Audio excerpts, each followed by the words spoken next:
guys, kembali lagi di channel aku. Aku Azahra Dara dari Prodi Ilmu Perikanan Universitas Muhammadiyah Sidenreng Rapang dengan mata kuliah Manajemen Aquaculture Payau. Kali ini konten aku bukan tentang ikan ya guys, tapi tentang pemeliharaan induk udang faname. Jadi udang faname atau Dithopenus faname adalah salah satu jenis udang yang habitat aslinya di pantai dan di laut Amerika Latin seperti Meksiko dan Puerto Rico. Udang faname adalah salah satu spesies udang yang bernilai ekonomis dan merupakan salah satu komoditas unggulan nasional. Jadi sebelum kita masuk ke tahapan, kita harus ketahui terlebih dahulu spesifik induk. Yang pertama dari segi umur. Jadi umur dari indukan sudah berumur 8 bulan. Untuk beratnya rata-rata 30 gram untuk betina dan untuk jantannya 37 gram dan rata-rata panjang sekitar 18 cm. Dalam kondisi yang bagus atau normal, tidak ada cacat dan bebas penyakit SPF atau Specific Pathogen Free, atau tidak ada terkontaminasi penyakit. Untuk induknya merupakan induk impor dari Hawaii atau Amerika Serikat yang sudah dipercaya dari segi genetik atau rekayasa genetik yang dapat menghasilkan larva yang besar dan tahan terhadap penyakit. Oke, kita lanjut ke tahap dalam pemeliharaan udang faname. Pada tahap ini yang pertama dilakukan yaitu sterilisasi ruangan penerimaan induk supaya tidak terjadi kontaminasi penyakit terhadap induk yang harus dating. Selanjutnya sterilisasi atau cuci tong yang akan dipakai untuk diaklimatisasi. Tong tersebut berukuran volume air 1 ton dalam keadaan kosong. Lalu siapkan tabung oksigen beserta selang dan batu aerasi. Yang terakhir yaitu isi air bak pemeliharaan induk. Selanjutnya yaitu yang pertama dilakukan yaitu memisahkan box stereofoam jantan dan betina. Lalu buka boxnya dan buka kantong induk, biarkan gas keluar dengan membuka sedikit kantongan induk. Selanjutnya yaitu mengukur kualitas air, yaitu salinitas, pH dan juga suhunya. Menghitung jumlah induk di dalam kantong dan mengukur panjang dan berat induk. Selanjutnya yaitu menuang induk beserta air dari kantong ke dalam tok aklimatisasi yang masih kosong. Selanjutnya yaitu memasukkan air dan mengeluarkan air dari dalam tong dengan standar perubahan parameter air berupa suhu 1 derajat Celcius setiap 60 detik dan pH 0,1 setiap 30 detik. Selanjutnya yaitu memindahkan induk ke tempat pemeliharaan atau bak dengan menggunakan baskom dan mengisi tong karantina dengan sejumlah 5% dari jumlah total induk. Yang terakhir yaitu air yang ada dalam bak induk dibersihkan hanya dengan menyeser kotoran dan sisa pakan saja. Tidak dilakukan penggosokan bak dengan scoring pad selama 3 hari atau kondisi membaik.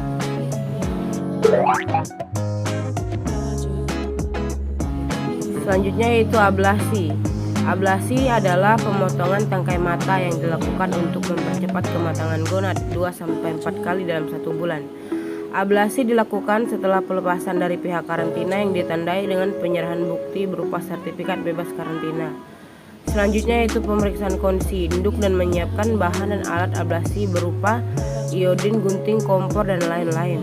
Selanjutnya membuat larutan iodin dengan konsentrasi 100 ppm, lalu dipijarkan atau dipanaskan terlebih dahulu. Dipping atau celupkan induk ke dalam bahan atau iodin, lalu dipotong tangkai mata dan selanjutnya didipping kembali induk sebelum dikembalikan ke dalam bak. Pada tahap sirkulasi yang pertama dilakukan yaitu menutup keran aerasi, lalu selanjutnya membalikan pipa pembuangan. Sirkulasi ini dilakukan agar tidak terjadi penyakit seperti jamur dan vorticella yang ada di dinding bak. Putar air secara perlahan atau jangan sampai suara air teraduk. Arahkan sisa pakan dan kotoran induk ke pipa pembuangan. Setelah diputar, sisa makanan dan kotoran akan tersedot ke dalam pipa pembuangan. Setelah sisa pakan dan kotoran sudah terbuang, balik lagi pipa pembuangan dan air juga sudah menjadi bersih.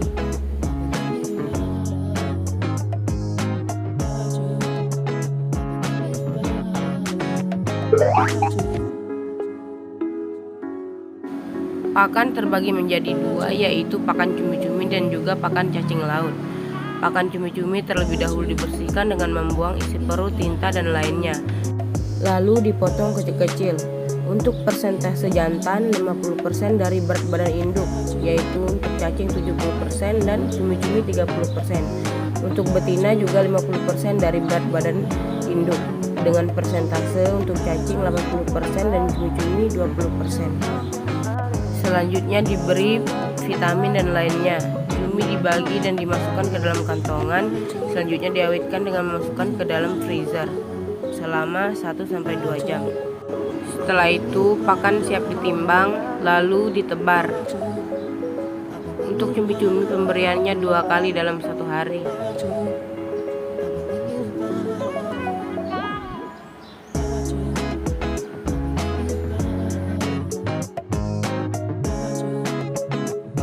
Selanjutnya yaitu pakan cacing laut. Cacing diberi perlakuan berupa float rock setelah dicuci dan disterilkan ke dalam lemari UV selama 1-2 jam. Selanjutnya ditimbang, lalu pakan siap diberi kepada induk udang. Pemberian pakan cacing laut dilakukan sebanyak 3 kali dalam 1 hari.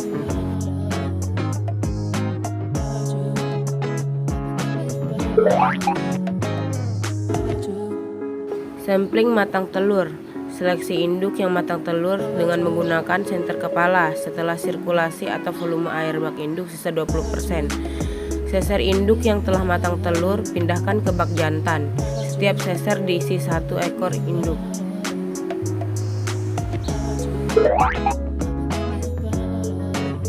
Selanjutnya yaitu sampling induk kawin. Yang pertama, isi ember dengan air sebanyak 5-7 liter agar induk tetap nyaman. Lalu seser induk yang telah kawin yang ditandai dengan adanya sperma jantan yang melekat pada telikum betina ke dalam ember maksimal 2 ekor per ember. Lalu bawa induk yang telah kawin ke bak penetasan dan tuang induk ke bak penetasan dan mendekatkan bibir ember ke permukaan air.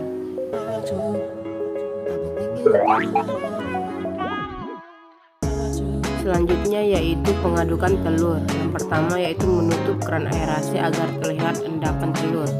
Lalu aduk telur dengan menggunakan pipa yang telah dimodifikasi sampai terangkat semua telur dari dasar bak teraduk rata. Lalu buka kembali keran aerasi 100% atau full.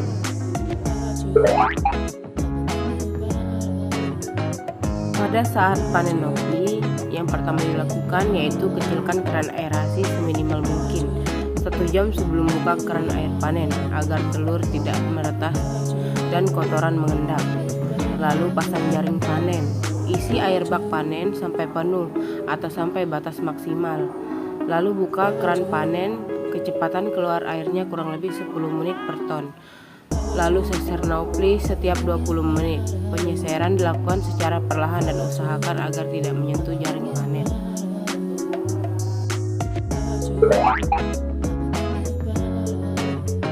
Yang pertama yaitu isi tong seleksi. Lalu masukkan nopli ke dalam tong seleksi, setel dan nyalakan lampu tepat berada di atas permukaan air tong seleksi. Lalu angkat selang aerasi dari tong, putar air tong secara perlahan. Lalu setelah air tenang, buang air kotor yang ada di dasar tong. Lalu isi air ke ember penampungan nopli. Aerasi diatur sekecil mungkin. Lalu seser nopli yang terapung atau yang mendekati cahaya lampu dan masukkan ke dalam ember penampungan. Pada perhitungan nopli yang dilakukan yaitu memperbesar aerasi di ember penampungan agar nopli teraduk rata. Lalu mengambil sampel nopli minimal 3 kali pengambilan. Lalu mengecilkan kembali aerasi ember penampungan dan menuang sampel nopli ke cawan petri. Lalu meletakkan cawan petri di atas papan kotak hitam bergaris. Tambahkan air tawar agar nopli gampang ditutup. Lalu hitung nopli dengan perlahan di setiap kotak dengan menggunakan hand tally counter untuk mengetahui jumlahnya. Digunakan rumus jumlah nopli sama dengan rata-rata jumlah sampel dikali volume air ember dibagi volume air sampel. Yang terakhir adalah penebaran nopli. Yang pertama, melakukan koordinasi dengan pihak larva untuk mengetahui jumlah bak yang akan diisi, lalu membagi nopli sesuai dengan SOP atau standar operasional production tentang kepadatan jumlah tebar. Lalu nopli yang telah dibagi dibawa ke unit larva untuk ditebar. Dilarang menebar nopli tanpa ada personil larva yang banyak. Oke guys, terima kasih udah nonton. Maaf kalau ada kata-kata yang salah. Sampai jumpa di konten-konten selanjutnya. Bye.